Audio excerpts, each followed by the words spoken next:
The Dauntless appeared from nowhere in Vorn's space with a flash of blue light. The ship turned dark right away, as Captain Sun Kim ordered all systems to use low power they needed to stay hidden in the enemy territory. "Scan complete," said Min, the science officer, looking at his screen. "There are 17 patrol ships near us, but none have seen us yet." Sun looked at the big screen showing the Vorn home planet. It was huge with rings around it. Like Saturn, many space stations and defense platforms floated. Around it their spy information had been correct. This was definitely the center of the Vorn Empire. "I have caught their messages," said Hana, the language expert. She had been studying Vorn talk since they first met the aliens. "There is a lot of talk. About Earth they are." She paused. "They are celebrating." Sun's face got hard. "Have they attacked Earth?" Hana's face went pale as she listened to her earpiece. "They are saying Earth's defenses have fallen. Major cities have been destroyed. No one on the bridge spoke for a moment. The news was too heavy. Jay was first to break the silence, her voice steady even though her eyes showed sadness. "Then we have nothing to lose, and everything to make them pay for," added Min, his hand tight on his desk. Sun took a deep breath. "How is the adaptive defense system working?" from the engine room. Dou's voice came through. "It is on, but we have not tested it in real battle. The system will study enemy weapons and change our shields to match, but it needs information. We will need to survive the first few hits. That will not be a problem," said Min with determination. "Because I have found something interesting." He pointed to a part of the screen. "This looks like a main communication center. If we destroy it, we could mess up their entire command system." Sun thought about their choices. A direct attack on the Vorn planet would be suicide, but a quick hit on their communications followed by a fast escape that might work. Jay, plot a course that will keep us hidden behind their moon until the last moment. Min, prepare all weapons. Hana, keep listening to their messages for patrol patterns. As the Dauntless moved quietly through space, Sun went to his room. On his desk was a small picture of his family back on Earth. He touched it gently, wondering if they were still alive. Someone knocked on his door. It was Du. "You and I have been thinking," Du said, coming into the room. "The quantum displacement drive has another possible use. The energy it makes is like what we saw from Vorn weapons, but much more powerful." Sun raised an eyebrow. "What are you suggesting?" "I am suggesting we turn our escape plan into a weapon." Du said, his eyes bright with the idea.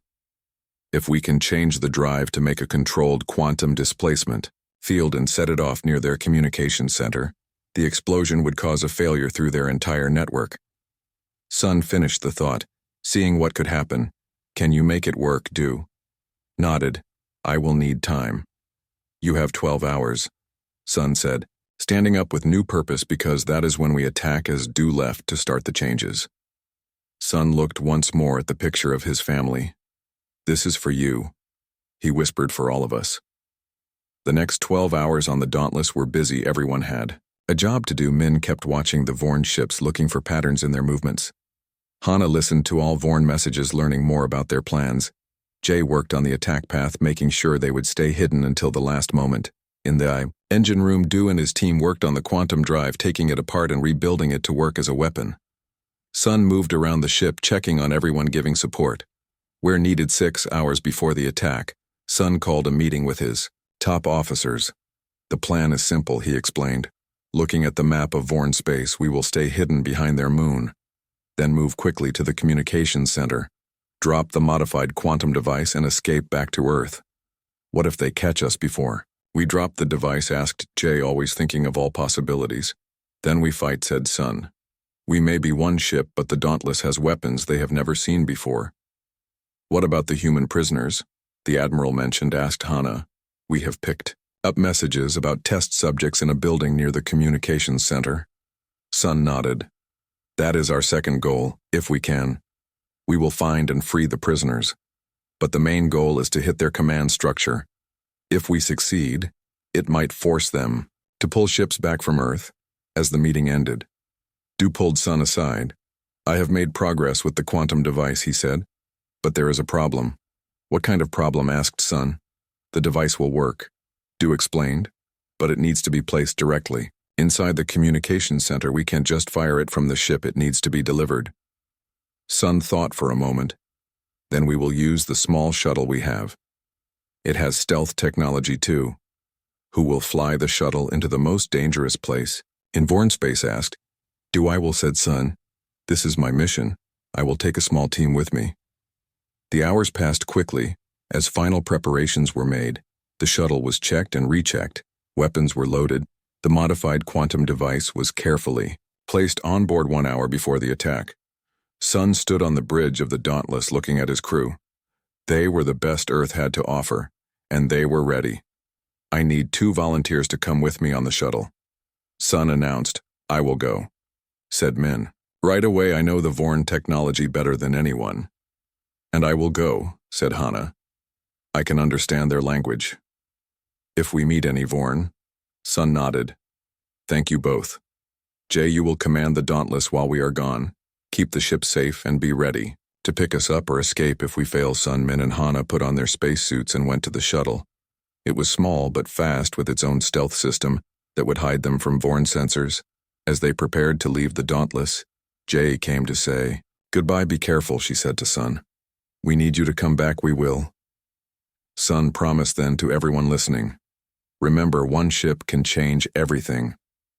The shuttle left the Dauntless silently and headed toward the Vorn planet, using the moon as cover. They moved through space, avoiding the patrol ships as they got closer. Hana listened to the Vorn messages. They are still celebrating their victory over Earth, she said with anger. How Earth was too weak to be a real threat. They will learn different, soon said Min, checking his weapons. The shuttle passed the outer defenses using a gap in the patrol pattern that Hana had found from listening to their messages. Soon they were near the massive communication structure where the victory celebration was happening. Min looked at his scanner. There is the research building where they might keep human prisoners. It is connected to the communications center by a tunnel. That gives me an idea. Said Sun. Let us place the device, then check for prisoners. We might have time for both as they prepared to dock with the communications center hidden from Vorn eyes. Sun thought about Earth, about all the people counting on this mission. One ship against an empire seemed impossible. But they had come this far. No one had ever attacked the Vorn home planet before. No one had ever challenged them directly. The Vorn thought humans were weak, but Sun and his crew were about to prove them wrong. Deep in enemy territory, one Earth ship prepared to change the course of the war. The Dauntless stayed hidden in the shadow of the Vorn moon, all systems nearly off to avoid detection on the bridge. Captain Sun. Kim watched the timer count down to their moment of attack. All stations report ready. Captain said, First Officer J. Parker, voice calm despite the worry that everyone felt. Sun nodded. How is the modified quantum displacement device ready for use? Du Yun replied from engineering. But I should say again, this is completely new. If my math is wrong by even a little. Bit noted, Sun said, but right now theory is all we have. Min spoke up quickly. Captain, strange activity near the communications center. Many ships are going to that place. Hana looked up from her station. I am picking up a high-priority message translating. Now her eyes got big. Captain, it is the Vorn Supreme Commander. They are having a victory ceremony for conquering Earth Suns. Eyes narrowed as he studied the screen on his desk. So all their leaders will be in one place. This changes things, Jay said. Quietly, we could do more than just stop communications. Sun thought about their choices. The first plan was to hit quickly and escape. But this new information gave them a chance they could not ignore. If we put the quantum displacement device directly in their meeting, what would happen? There was a pause before Du answered. Complete molecular breakdown within about 5 kilometers. Nothing would survive. Sun made his decision, changed the plan. We are going to deliver this package personally. The next hour was spent in careful preparation. The modified device was loaded onto the stealth shuttle, and Sun selected his team himself. Min for weapons support, and Hana for her knowledge of Vorn language and habits. The shuttle's stealth technology should get you close enough, Jay explained during the final meeting. But you will have only minutes before they detect the energy from the device. That's all we will need, Sun replied. He turned to the rest of the bridge crew. If we are not back in 30 minutes, execute escape plan and return to Earth or what's left of it. Du approached Sun before he got on the shuttle. I have made one final change, he said, giving Sun a small control device. This will let you adjust the power at its lowest setting. It will only destroy the communication center at its highest. He did not need to finish that sentence. Sun took the device. Let's hope we don't need the highest setting. The shuttle silently moved away from the Dauntless and began its approach to the communications center using the Vorn moon as cover. They managed to avoid being seen by the patrol ships as they got closer. Hana translated the ongoing Vorn messages. They are bragging about how humans were too primitive to be any real threat, she said with disgust. Min smiled grimly. They are about to learn differently. The shuttle slipped past the outer defenses using a gap in the patrol pattern that Hana had found from the communications chatter. Soon they were positioned directly beneath the massive communications structure where the victory celebration was taking place. Sun turned on his spacesuit's radio. We are in position, prepare to deploy the device. Just then, Hana gasped. Captain, I am picking up something else in their messages. They are talking about test subjects, human prisoners taken before the final attack. Sun froze. They have survivors from Earth. Yes, Hana confirmed, being held in a research facility next to this structure. The mission had suddenly become more complicated. Destroying the communication center might save future worlds from the Vorn. But what about the human prisoners? Sun made a decision that would change everything. New plan, he announced. We are going to rescue those prisoners and show the Vorn exactly what one Earth ship can do. Min looked at him for a moment, then nodded with determination. How do we get to the research facility? According to these messages, said Hana, studying her small computer. There is a service tunnel connecting the two buildings. The three of them moved their shuttle to a small docking port near the tunnel entrance. Using Hana's translations of Vorn security codes, they managed to get inside without setting off alarms. Once inside, they moved carefully down the dark tunnel, their weapons ready. Sun in the lead. Min watching their backs, Hana in the middle monitoring Vorn communications. The tunnel ended at a locked door. Hana worked quickly typing Vorn symbols on the control panel, while Sun and Min kept watch. Got it, she whispered as the door slid open. They entered the research facility and immediately froze in shock. The room was filled with strange equipment, and in the center were large glass containers. Inside each container was a human floating in clear liquid. They are alive, said Min, checking a nearby screen. Vital signs stable, but they appear to be in some kind of sleep state. How many? Asked Sun, looking around at the many containers. Hana moved to a main control station and began reading. Vorn writing 57 humans, she said after a moment, all taken from Mars and Moon colonies before the Earth attack. Can we wake them up? Asked. Sun, not safely, replied Min. After studying the controls, we would need to understand this technology better first, and we don't have time. Sun thought quickly, then made a decision. We take the whole facility. What? Asked Hana, looking surprised. We can't wake them one by one. Sun explained. But the quantum device has the power to disrupt Vorn systems, not just destroy things. Du said, if we adjust it to the lowest setting, we could disable the security systems, then call the Dauntless to pick up the entire research module. Min nodded in understanding. The research facility appears to be a separate module attached to the main structure. It could theoretically be detached, and with the Dauntless tractor beam we could bring it with us back to Earth, added Hana, getting excited at the idea. Sun smiled. This is why Earth sent the best. We adapt and overcome. He turned to his small team. But first, we need to place the quantum device in the communication center to disable the Vorn leadership. The team split up. Min stayed to prepare the research facility for transport, while Sun and Hana continued to the communication center through another tunnel, carrying the quantum device between them. As they got closer, they could hear the sounds of the Vorn celebration.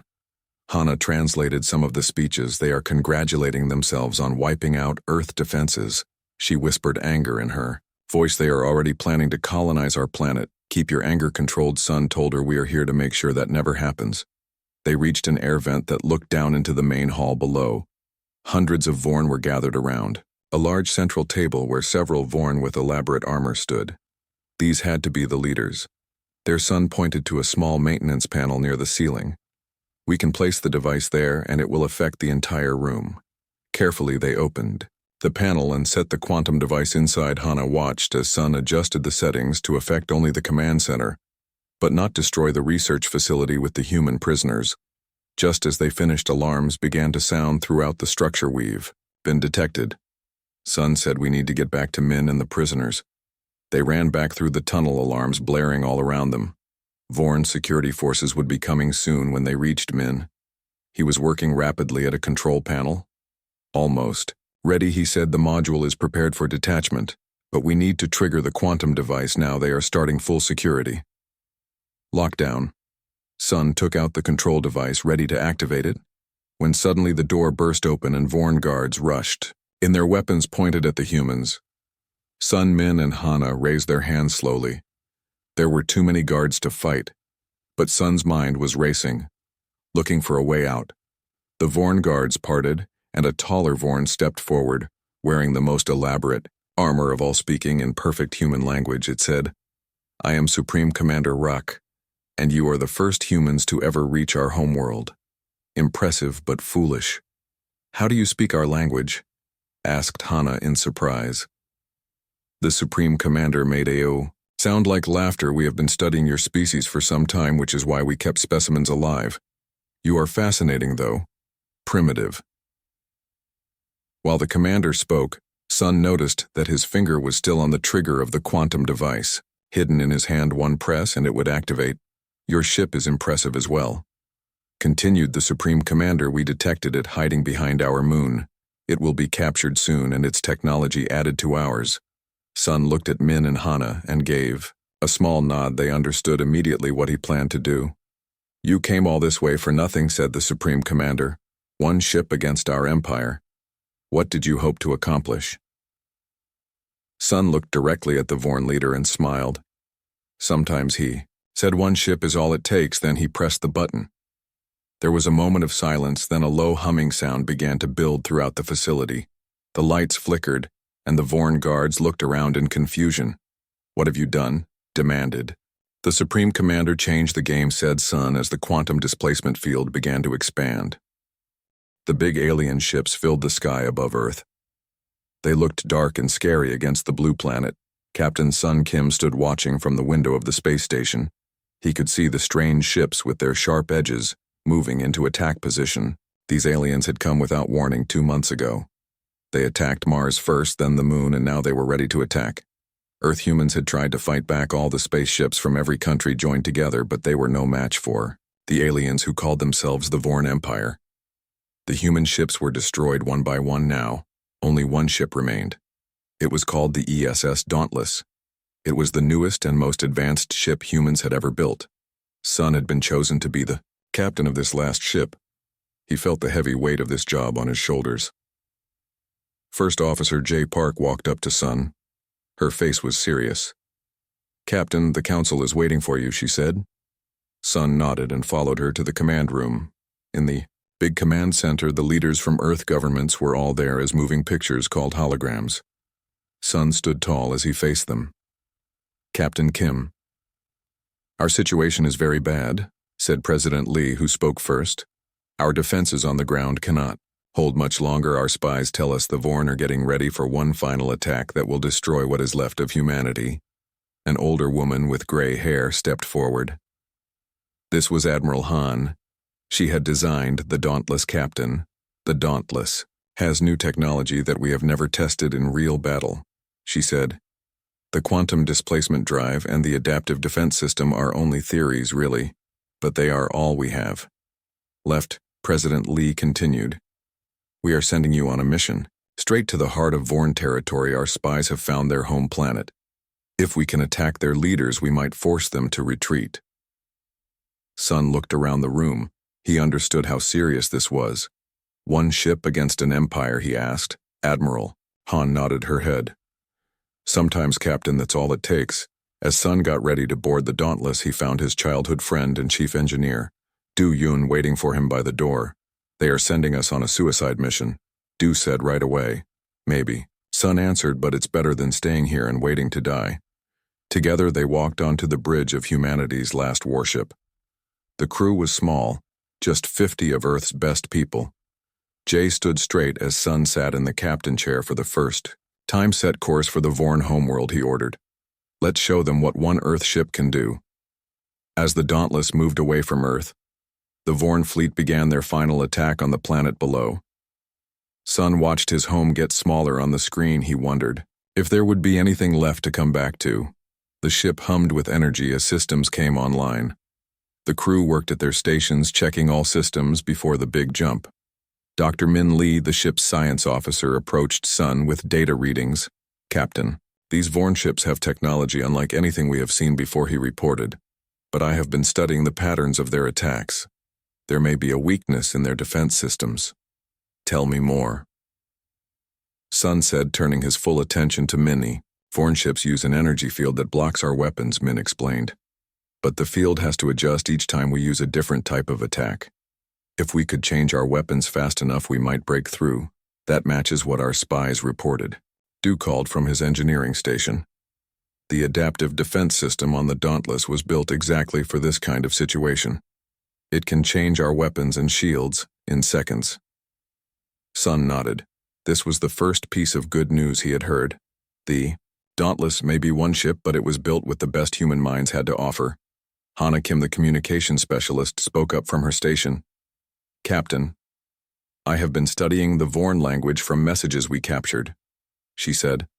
"I think I understand some of their commands. If we get close enough, I might be able to listen to their communications." The plan was coming together in Sun's mind.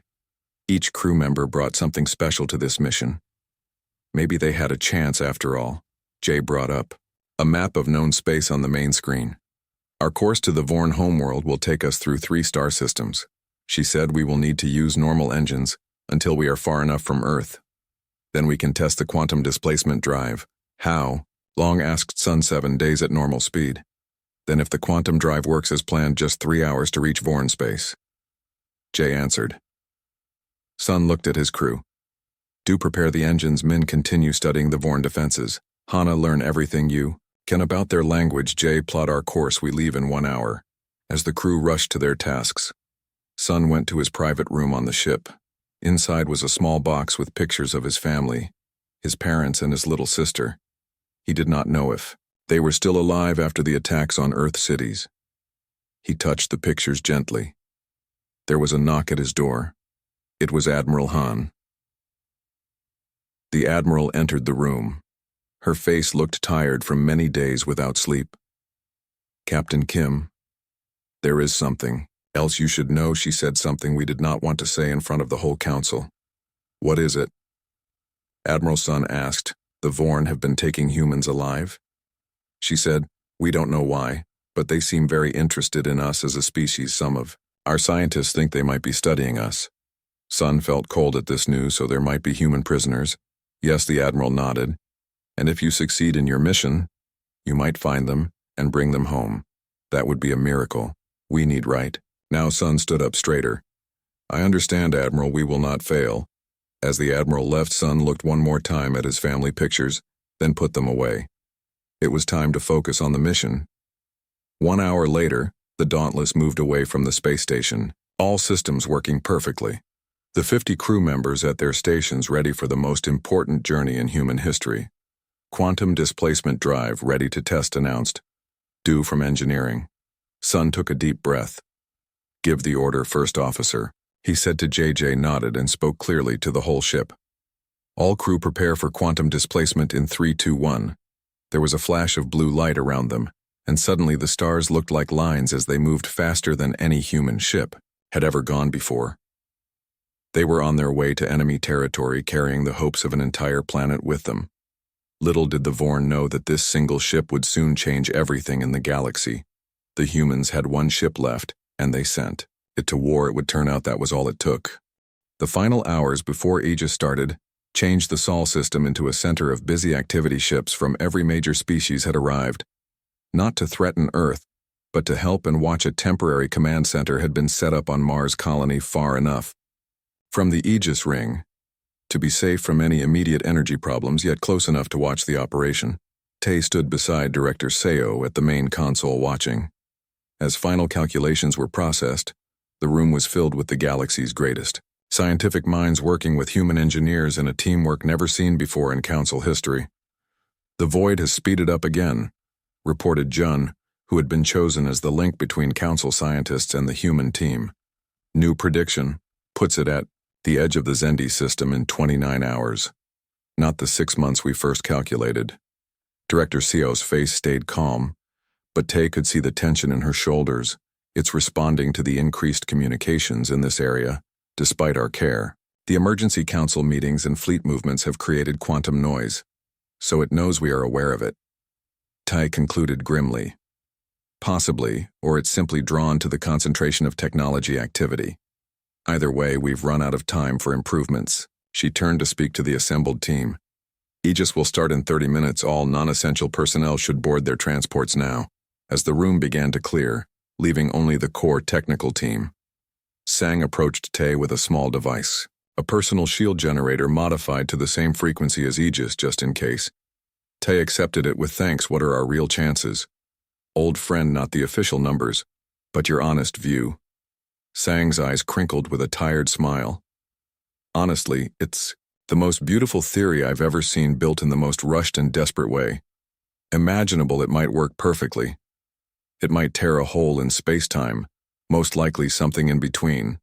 A communication officer called out incoming transmission from the Galactic Council. The main screen activated to show High Counselor June speaking from the safety of the Council. Homeworld Director Seo. The Council has unanimously voted to extend an honor rarely given, regardless of the outcome today. Humanity is formally recognized as a guardian species of the Galactic Accord, with all rights and responsibilities of that position. Guardian species, it was the highest rank in Council hierarchy, previously held by only the 5 founding races it acknowledged. Humanity's willingness to risk everything to protect everyone. Director Seo bowed slightly. We accept this honor, High Counselor, and hope to live long enough to use those responsibilities. As the transmission ended, she turned back to her team. Final checks on the Jupiter array. The massive energy collection systems orbiting Jupiter had been gathering power for weeks, storing it in quantum batteries that broke normal physical limitations. A human innovation they had kept secret until now. Arrays at full capacity confirmed. G from his station field generators aligned and synchronized. Director Seo moved to the activation console, her hands hovering over the biological controls. This is Director Yoon, starting Aegis Protocol Authentication Code, Gamma 7 Echo 9 Delta. The computer processed her authorization identity confirmed, waiting for secondary authentication, to everyone's surprise. Director Seo looked directly at Tay as representative of the Galactic Council and the species we aim to protect. The honor of secondary authentication belongs to you.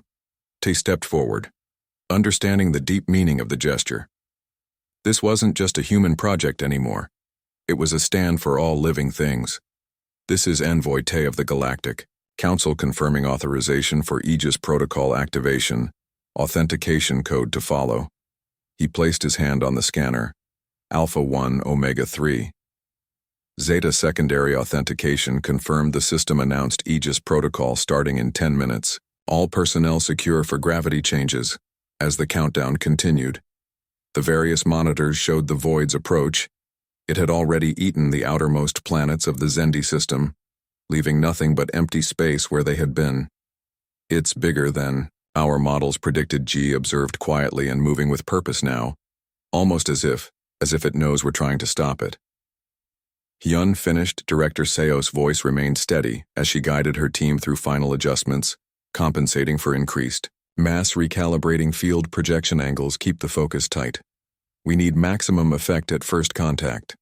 The minutes ticked down with painful slowness throughout the Sol system. Ships had positioned themselves in the safety zone behind Earth's solar plane, as far from the projected Aegis field as possible. While still being able to observe 60 seconds, the system announced. Director SEO opened a system-wide channel. This is Director SEO to all personnel and allied vessels secure for possible space-time distortion. If Aegis fails, proceed immediately to emergency jump points. There will be no second attempt. He found himself holding his breath as the final countdown began. 30 seconds, 20 seconds, 10.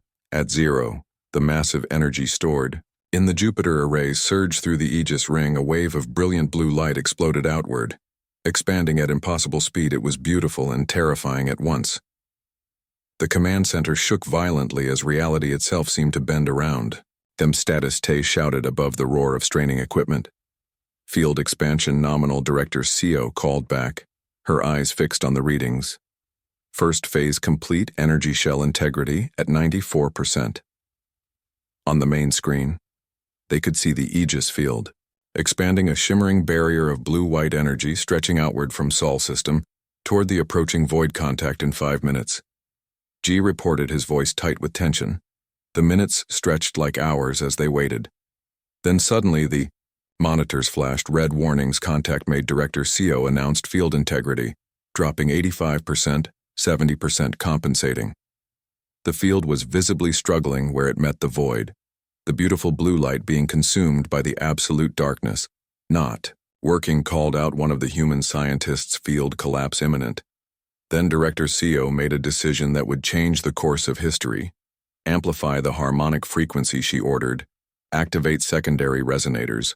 But that wasn't in the plans, called Jun, looking confused. The simulations showed. No time for simulations, snapped.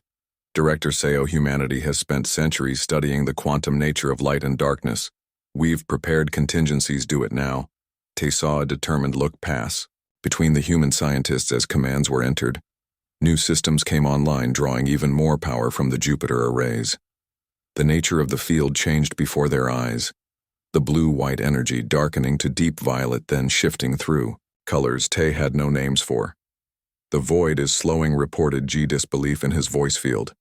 Integrity stabilizing at 42%. More powerful readings came from the monitoring stations as the changed Aegis field met the void instead of being consumed. The field now seemed to be pushing back, creating a boundary between existence and nothingness. Then something impossible happened. The void began to retreat. It's working, gasped Jun, staring at the readings. But not according to any model we calculated. That's because Director CO said, her voice tight with concentration. We've stopped trying to hide from it and started pushing back light against darkness, existence against nothingness. For 15 tense minutes the struggle continued. Monitoring stations across the galaxy reported the void's retreat, accelerating away from the Sol system, moving back toward the galactic core. Then suddenly, field connection lost. Void signature no longer detected. G reported, his voice shaking with emotion. Did we destroy it? Hyun asked. No. Director CO shook her head. We pushed it back, showed it that this sector of space would fight back in ways it didn't expect. On screen after screen, reports flooded in from across the galaxy.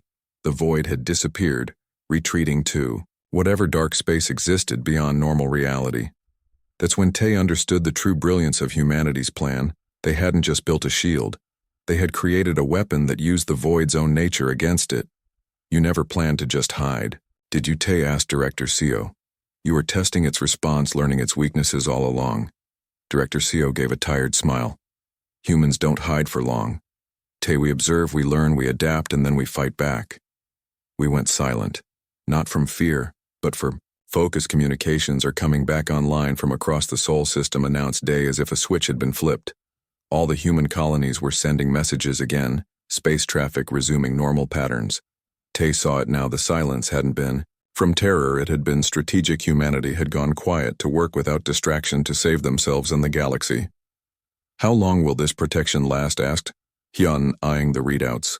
We don't know, honestly, replied Director Seo, but we've learned so much we can build better versions of Aegis throughout the galaxy. Create a network of protection and warning systems. The void may return, but next time, well, be ready.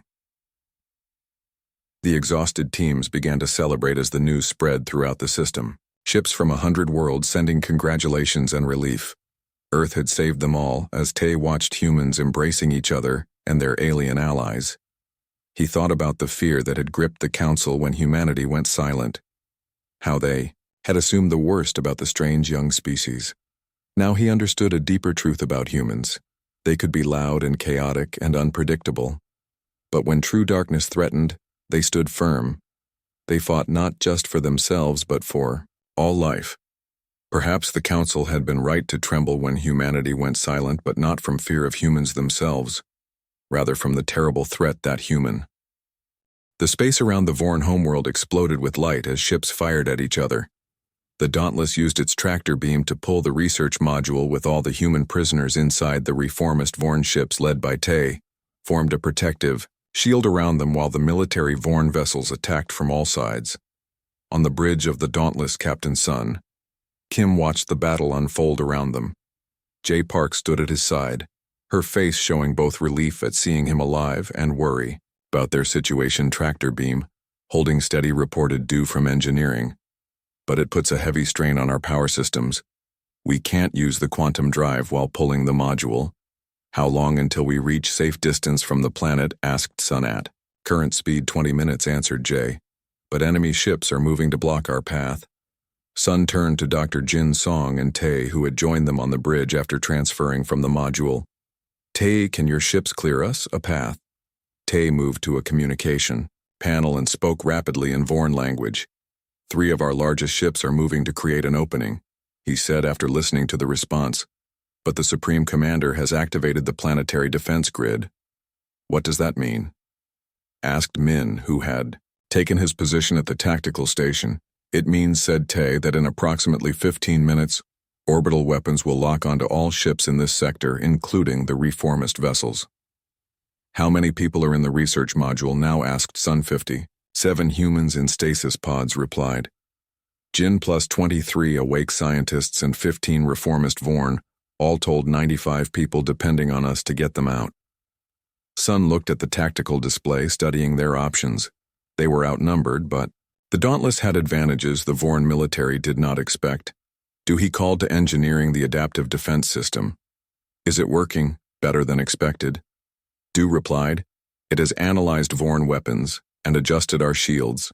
We can take hits that would destroy normal ships and our own weapons. Asked Sun, the analysis goes both ways. Du answered, we know exactly where to hit them now to cause maximum damage.